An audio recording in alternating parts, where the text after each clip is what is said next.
प्यारे दोस्तों, हर दिन की भांति एक बार फिर आपके समक्ष एक प्यारा सा कहानी लेकर के उपस्थित हूँ, जिस कहानी के माध्यम से हम लोग इंग्लिश पढ़ना सीखेंगे, साथ साथ इंग्लिश का हिंदी अनुवाद करना सीखेंगे और नए नए वर्ड मीनिंग भी सीखेंगे, जो हम लोग को इंग्लिश पढ़ने, लिखने और बोलने में सहायता करेगा दोस्तों।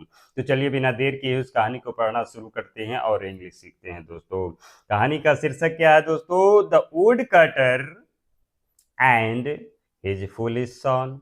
वुड कटर मीन्स होता है दोस्तों लकड़हारा, ये है लकड़हारा।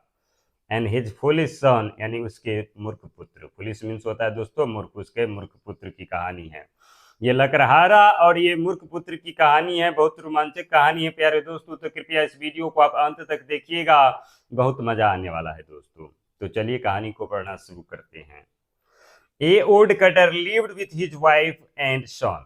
क्या हुआ दोस्तों? ए वुड कटर यानी एक लकड़हारा। वुड कटर मीन्स क्या हुआ दोस्तों? लकड़हारा यानी लकड़ी काटने वाले को कहते हैं।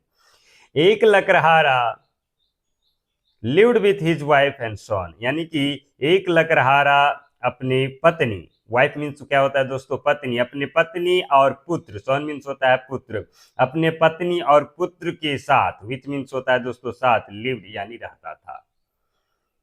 दोस्तों कहानी का ज्यादातर सेंटेंस पास्ट में होता है, क्योंकि कहानी पास्ट में बीती हुई रहती है, इसीलिए सिंपल पास्ट टेंस का प्रयोग ज्यादातर किया जाएगा। तो इस बात को आप ध्यान में रखिएगा। यहाँ लिव जो है वर्ब का सेकेंड फॉर्म का प्रयोग किया गया है, क्योंकि सेंटेंस जो है सिंपल पास्ट में है। The wood cutter was hard working. क्या था दोस्तों? द वुड कटर जो था यानी कि लकड़हारा जो था, क्या था? हार्ड वर्किंग था, कड़ी मेहनत करने वाला था। कैसा था दोस्तों? कड़ी मेहनत करने वाला था। But his son was foolish and did not do much work. लेकिन क्या था दोस्तों? लेकिन हिज सन यानी उसका पुत्र वाज फूलिश, क्या था दोस्तों? फूलिश था यानी मूर्ख था उसका पुत्र। And did not do much work, और जो है डू मच वर्क यानी अधिक काम नहीं करता था। He never listened to the wise word of his parents। क्या किया दोस्तों? वह जो है, वह कौन दोस्तों? तो मूर्ख लड़का, वह अपने पिता का, हिज पेरेंट्स यानी अपने पिता का, पेरेंट्स मीन्स होता है दोस्तों माता पिता कहते हैं, यहाँ पर जो है पिता का सवाल किया गया है, वह अपने पिता का वाइज वर्ड्स यानी बुद्धिमत्ता वाला शब्द, नेवर लिसन कभी नहीं सुना। क्या हुआ दोस्तों? वह अपने पिता के बुद्धिमत्ता वाला वर्ड की शब्द को कभी नहीं सुना। वन डे मीन्स होता है दोस्तों एक दिन।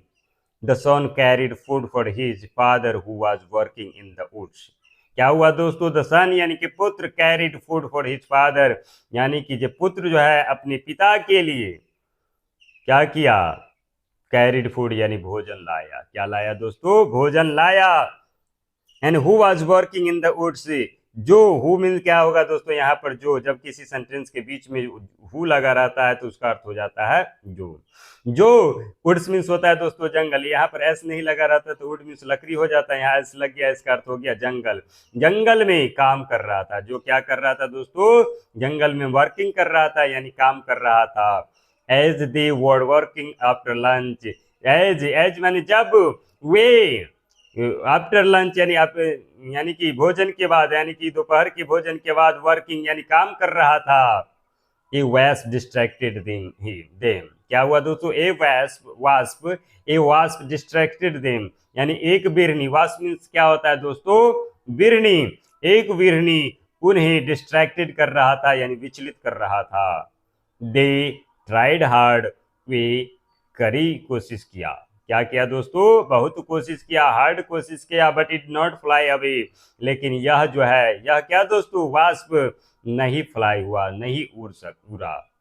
The wood cutter ask his son to get rid of it. The wood cutter ने यानी लकड़हारा ने आस्क हिज सन अपने पुत्र से कहा, हिज सन अपने पुत्र से कहा, to get rid of it, इसे भगाओ। गेट राइड मीन्स होता है दोस्तों भगाना। The son tried all his could यानी कि पुत्र ने ट्राइड किया, कोशिश किया, ऑल ही कुड जितना वह कर सकता था वह सभी कोशिश किया। But the wasp kept buzzing around. लेकिन क्या हुआ दोस्तों? द वास्प जो था, बिरनी जो था, चारों तरफ, अराउंड मीन्स चारों तरफ, बजिंग मीन्स भनभनाना, केप्ट बजिंग भनभनाता रहा।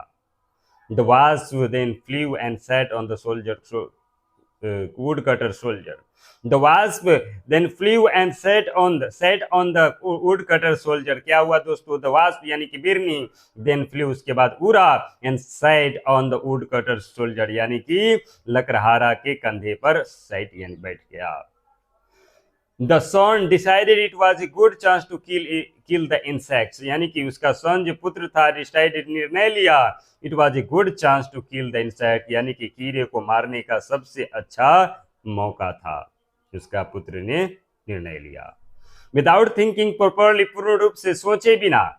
Without thinking properly यानी पूर्ण रूप से, properly यानी पूर्ण रूप से सोचे बिना, he took a large block of wood and hit the woodcutter soldier. क्या किया दोस्तों? he take means होता है दोस्तों लेना. he took a large block of wood यानी लकड़ी की एक बड़ा टुकड़ा, large block यानी बड़ा टुकड़ा, took यानी लिया, and hit the woodcutter soldier और क्या कर दिया दोस्तों? लकड़हारा के कंधे पर. सोल्जर मीन्स दोस्तों होता है कंधे पर, हिट कर दिया. पिक्चर में भी आप देख सकते हैं कंधे पर जो हिट कर रहा है. And his father howled in pain. और क्या हुआ दोस्तों? उसका जो पिता था पेन में हाउल्ड यानी चिल्लाया. But the wasp flew away. लेकिन क्या हो गया दोस्तों? वास्प जो था, बिरनी जो था, फ्लीव अवे यानी उड़ गया. कहानी का मोरल क्या है प्यारे दोस्तों? नेवर ट्रस्ट ए फूल यानी कि मूर्ख पर, एक मूर्ख पर कभी विश्वास नहीं करना चाहिए. इस बात को ध्यान में हमेशा रख लीजिए कि कोई मूर्ख व्यक्ति है, अगर उसको आप काम सौंप रहे हैं तो समझ बूझ करके उसको सौंपे, पूरी तरह से समझा दे कि क्या करना है और नहीं करना है, वरना आपको ही क्षति पहुंचा देगा मूर्ख आदमी. तो thanks for watching my dear English learner. If you are like this video then don't forget to share your friends, your colleagues.